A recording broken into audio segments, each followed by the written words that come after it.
Українці, українки, сьогодні продовжилась битва за нормальне життя для наших людей. Були нові російські атаки проти нашої енергосистеми. Частину дронів і ракет вдалося збити.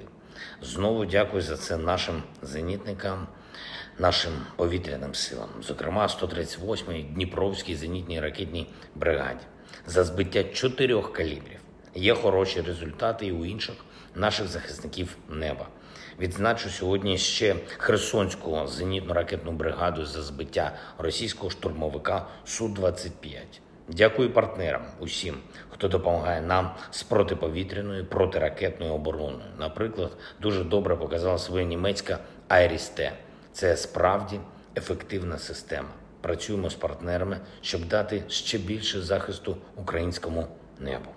Протягом доби терористичних ударів зазнали понад 10 українських регіонів: Житомирщина і Київщина, Сумщина, Дніпро і Кривий Ріг, Харківщина і Запоріжжя, Миколаїв та інші міста Південної України, Донбас. Всюди, де це можливо, намагаємось прискорити відновлювальні роботи. Але зараз, так само, як і в попередні дні, загальна ситуація ще потребує дуже свідомого споживання електрики і обмеження використання у пікові години техніки, що споживає багато енергії. Чим більше свідомим є наше побутове споживання електрики з 17 по 23 години, тим більш стабільною буде наша енергосистема. Кожен і кожна, хто дотримується цього простого правила, для пікових годин допомагає всій країні. Будь ласка, пояснюйте це родичам, друзям, сусідам, щоб спрямувати наше національне єднання до спільного і дуже потрібного результату. Сьогодні у мене було багато нарад і комунікацій щодо відновлення інфраструктури. Завтра запланована ще одна загальна нарада по ситуації в енергетиці. Опрацьовуємо усі можливі сценарії. І, звичайно, все це поєднується з нашими заходами для посилення оборони проти дронів. Маємо пам'ятати, що сам факт звернення Росії по таку допомогу до Ірану є визнанням Кремлем свого військово-політичного банкрутства. Десятиліттями вони витрачали мільярди доларів на свій ВПК, а у підсумку пішли на поклон в Тегеран, щоб отримати доволі прості дрони і ракети.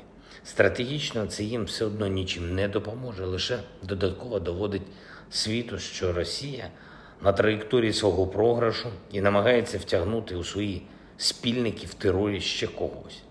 Обов'язково забезпечимо відповідну міжнародну реакцію на це.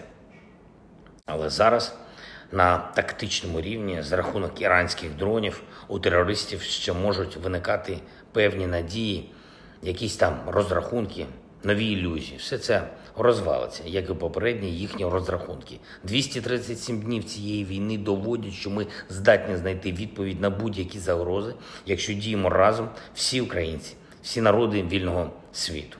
Маємо сьогодні важливе рішення від Естонії. Її парламент визнав Росію державою-спонсором тероризму. І це ще один європейський крок до того, щоб фактична реальність російського терору, європейське офіційне ставлення до Росії повністю співпадали. Терор має отримати всі види реакції на полі бою, санкційну і юридичну.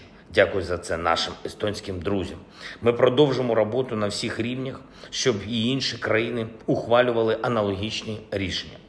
Провів нараду щодо опрацювання в структурах ООН проєкту нашої резолюції по створенню компенсаційного механізму, який забезпечить відшкодування за рахунок російських активів всієї шкоди за цю війну.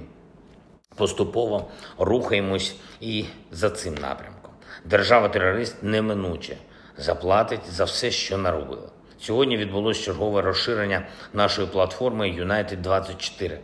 Ця державна фандрайзингова платформа зібрала вже більше 200 мільйонів доларів від людей з десятків країн. Олександр Усик став новим амбасадором United24. А щойно говорив з ним я і подякував йому за готовність працювати для України. Олександр зосередиться на проєктах, присвячених відбудові нашої країни, зокрема у Київській області. Просто нагадаю, що амбасадорами разом з Усиком вже є Андрій Шевченко, Еліна Світоліна, Imagine Dragons, креативний директор Balenciaga Демна, Лієв Шрайбер, Барбара Стрейзенд і Марк Гемел. Сьогодні ж на рахунки України надійшли 2 мільярди євро макрофінансової допомоги від Євросоюзу. Це важливо для нас, для соціальної підтримки наших людей. Ми дуже вдячні, очікуємо інші транші за цим пакетом обсягом в 9 мільярдів євро загалом. Я дякую усім друзям України, дякую кожному і кожній, хто воює і працює заради нашої перемоги. Що б не планував ворог і що б не робив, наша перспектива очевидна. Україна захистить себе. Слава Україні!